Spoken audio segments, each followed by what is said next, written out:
Welcome to my channel. Last ವಿಡಿಯೋದಲ್ಲಿ ನಾನು ನಿಮಗೆ ಹೀರೆಕಾಯಿನ ಬಳಸಿ ಪಲ್ಯ ಹೇಗೆ ಮಾಡೋದು ಅಂತ ತೋರಿಸಿದ್ದೆ.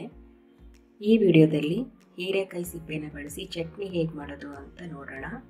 ಇದು ಚಟ್ನಿ ತುಂಬ ಚೆನ್ನಾಗಿರುತ್ತೆ ಸ್ನೇಹಿತರೆ, ನೀವು ಒಂದ್ಸರಿ ಟ್ರೈ ಮಾಡಿ ನೋಡಿ.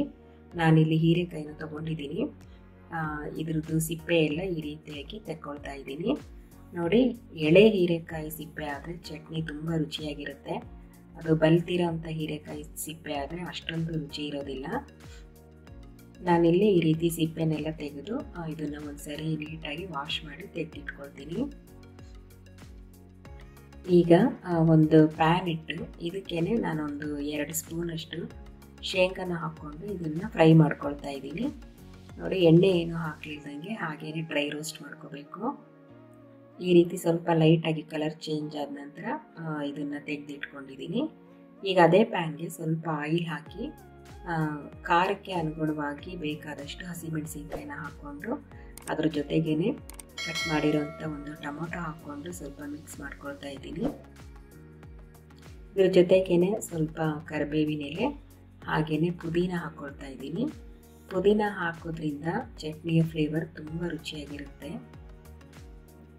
ಇದನ್ನೆಲ್ಲ ಹಾಕಿ ಒಂದ್ಸರಿ ಚೆನ್ನಾಗಿ ಮಿಕ್ಸ್ ಮಾಡಿ ಲಾಸ್ಟಿಗೆ ಸ್ವಲ್ಪ ಹುಣಸೆ ಹಣ್ಣನ್ನು ಹಾಕಿ ಜಸ್ಟ್ ಒಂದ್ಸರಿ ಮಿಕ್ಸ್ ಮಾಡಿದರೆ ಆಯಿತು.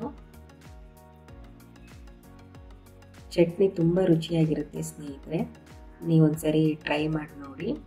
ಯಾರಾದರೂ ಹೀರೆಕಾಯಿ ಸಿಪ್ಪೆಯಿಂದ ಚಟ್ನಿ ಟ್ರೈ ಮಾಡಿಲ್ಲ ಅಂದರೆ ಖಂಡಿತ ಈ ವಿಡಿಯೋ ನೋಡಿ ಆ ರೆಸಿಪಿನ ನೀವು ಟ್ರೈ ಮಾಡಿ, ನಿಮಗೆ ಇಷ್ಟ ಆಗುತ್ತೆ. ಈಗ ಅದೇ ಪ್ಯಾನ್ಗೆ ನಾನು 1 ಸ್ಪೂನಷ್ಟು ಆಯಿಲ್ ಹಾಕಿ ನಾನು ಹೀರೆಕಾಯಿ ಸಿಪ್ಪೆ ತೊಗೊಂಡಿದ್ದೀನಲ್ವ ಅದನ್ನೆಲ್ಲ ನೀಟಾಗಿ ವಾಶ್ ಮಾಡಿ ಇದನ್ನು ಕೂಡ ಹಾಕ್ಕೊಳ್ತಾ ಇದ್ದೀನಿ. ಹೀರೆಕಾಯಿ ಸಿಪ್ಪೆನ ಹಾಕಿ ಇದನ್ನು ಸ್ವಲ್ಪ ಚೆನ್ನಾಗಿ ಕಲರ್ ಚೇಂಜ್ ಆಗೋ ತನಕ ಫ್ರೈ ಮಾಡಬೇಕು. ನೋಡಿ, ಈ ರೀತಿ ಕಲರ್ ಎಲ್ಲ ಸ್ವಲ್ಪ ಚೇಂಜ್ ಆಗಿ ಅದು ಸ್ವಲ್ಪ ಕ್ರಿಸ್ಪಿ ಆಗುತ್ತೆ, ಅಲ್ಲಿವರೆಗೂ ಫ್ರೈ ಮಾಡಿ ಇದನ್ನು ಕೂಡ ಸೈಡಿಗೆ ತೆಗೆದಿಟ್ಕೊಂಡಿದ್ದೀನಿ. ಈ ಚಟ್ನಿ ಸ್ನೇಹಿತರೆ ಚಪಾತಿಗೆ, ರೊಟ್ಟಿಗೆ, ಹಾಗೆ ದೋಸೆಗೆ, ಬಿಸಿ ಬಿಸಿ ಅನ್ನಕ್ಕೂ ಕೂಡ ತುಂಬ ರುಚಿಯಾಗಿರುತ್ತೆ. ನೀವೊಂದ್ಸರಿ ಟ್ರೈ ಮಾಡಿ ನೋಡಿ. ಈಗ ಮಿಕ್ಸಿ ಜಾರ್ಗೆ ನಾನು ಹುರಿದಿಟ್ಕೊಂಡಿರೋಂಥ ಶೇಂಗಾ, ಹಸಿಮೆಣಸಿನ್ಕಾಯಿ, ಹಾಗೆ ಪುದೀನ, ಹುಣಸೆಹಣ್ಣು ಅದೆಲ್ಲ ಹಾಕ್ಕೊಳ್ತಾ ಇದ್ದೀನಿ. ಅದ್ರ ಜೊತೆಗೇ ಹೀರೆಕಾಯಿ ಸಿಪ್ಪೆ ಕೂಡ ಹಾಕಿ ಈಗ ಇದಕ್ಕೆ ಫ್ರೆಶ್ ಆಗಿ ತುರಿದಿಟ್ಕೊಂಡಿರೋಂಥ ಹಸಿ ಕಾಯಿ ತುರಿನ ಹಾಕ್ಕೊಳ್ತಾ ಇದ್ದೀನಿ. ಹಾಗೆ ಸ್ವಲ್ಪ ಬೆಳ್ಳುಳ್ಳಿ, ಸ್ವಲ್ಪ ಕೊತ್ತಂಬರಿ ಸೊಪ್ಪು, ಹಾಗೆ ಚಟ್ನಿಗೆ ಬೇಕಾದಷ್ಟು ಉಪ್ಪನ್ನು ಹಾಕ್ಕೊಂಡು ಸ್ವಲ್ಪ ನೀರು ಹಾಕ್ಕೊಂಡು ಇದನ್ನು ನಾನು ರುಬ್ಕೊಳ್ತಾ ಇದ್ದೀನಿ. ನೋಡಿ, ಚಟ್ನಿನ ತುಂಬ ನೈಸಾಗಿ ರುಬ್ಕೋಬಾರ್ದು, ಈ ರೀತಿ ಸ್ವಲ್ಪ ತರಿತರಿಯಾಗಿ ರುಬ್ಬಿದರೆ ತುಂಬ ಚೆನ್ನಾಗಿರುತ್ತೆ.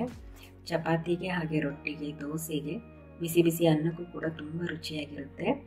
ಯಾರಾದರೂ ಟ್ರೈ ಮಾಡಿಲ್ಲ ಅಂದರೆ ಈ ವಿಡಿಯೋ ನೋಡಿ ಟ್ರೈ ಮಾಡಿ ಹೇಗೆ ಬಂತು ಅಂತ ಕಮೆಂಟಲ್ಲಿ ತಿಳಿಸಿ. ಇನ್ನೂ ಯಾರಾದರೂ ನನ್ನ ಚಾನಲ್ ಸಬ್ಸ್ಕ್ರೈಬ್ ಮಾಡ್ಕೊಂಡಿಲ್ಲ ಅಂದರೆ ಪ್ಲೀಸ್ ನನ್ನ ಚಾನಲ್ ಸಬ್ಸ್ಕ್ರೈಬ್ ಮಾಡ್ಕೊಳ್ಳಿ.